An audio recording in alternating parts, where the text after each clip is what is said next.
మరి మేడ్చల్ నియోజకవర్గంలో ప్రత్యేకించి మంత్రి మల్లారెడ్డి గారు ఉండి చాలా అభివృద్ధి చేసిన నేను అని చెప్పిండు.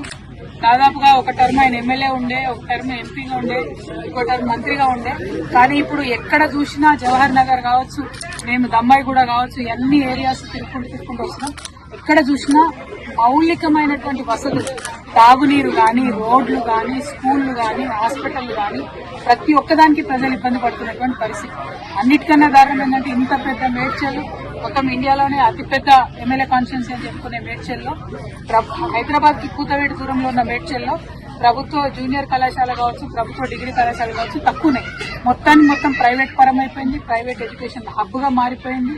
గంజాయి గడ్డగా మారిపోయింది. మొత్తం మేడ్చల్ తప్పితే అభివృద్ధి వైపు అడుగులేసింది లేదు.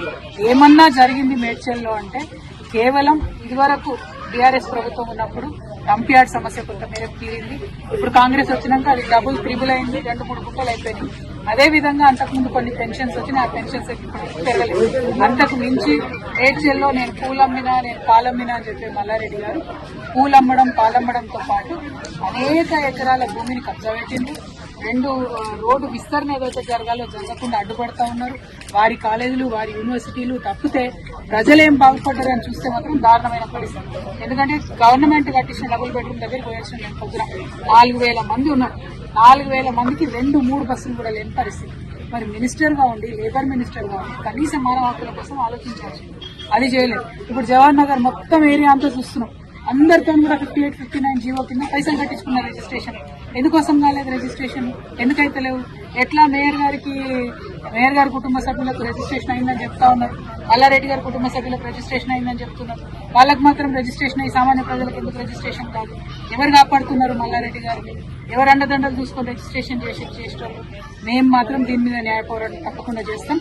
ఏదైతే 58, 59 కింద లక్షలాది రూపాయలు కట్టి పేద ప్రజలు వెయిట్ చేస్తున్నారో అవి రిజిస్ట్రేషన్ అయ్యేంత వరకు అవసరమైతే సుప్రీంకోర్టుల దాకా కూడా తెలంగాణ జాగృతి పోతుంది, పోరాటం చేస్తుందని. అదేవిధంగా ఏదైతే ఆ డంపింగ్ యార్డ్ పరిస్థితి అలా చూస్తూ ఉంటే ఎంత దారుణంగా ఉందంటే, ఆ రోడ్లు ఇష్టం వచ్చినట్టు ఖరాబ్ చేసుకుంటూ 100ల సంఖ్యలో లారీలు రావడం, కనీసం ఎవరినైనా గుద్దితే కూడా లెక్క లేకుండా రోడ్ పక్కన పడేసుకోవడం, అవన్నీ కూడా మీ దృష్టిలో కూడా ఉన్నాయి. అటువంటి పరిస్థితుల నుంచి మారాలి.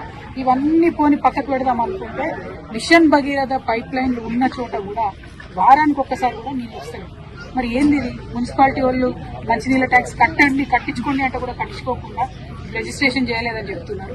ఏంది ఇది? ఇంత సమన్వయం లేకుండా ఎట్లుంటారు? ఖచ్చితంగా మల్లారెడ్డి గారు శ్రద్ధ పెట్టాలి, ఈటెల రాజేంద్ర గారు శ్రద్ధ పెట్టాలి. అందరికన్నా ఇంపార్టెంట్, ఇదివరకు ఇక్కడ ఎంపీగా ఉన్న ముఖ్యమంత్రి గారికి ఇక్కడ అనువనువున ఉన్నటువంటి సమస్యలన్నీ తెలుసు. మేడ్చల్ జిల్లా ఖచ్చితంగా సపరేట్ గా టూర్ పెట్టుకోవాలి. పరిస్థితి బాగాలేదు, అధ్వానంగా ఉంది. దీని మీద మాత్రం జాగృతి అడుగడుగున పోరాటం చేస్తుందని తెలియజేస్తున్నారు.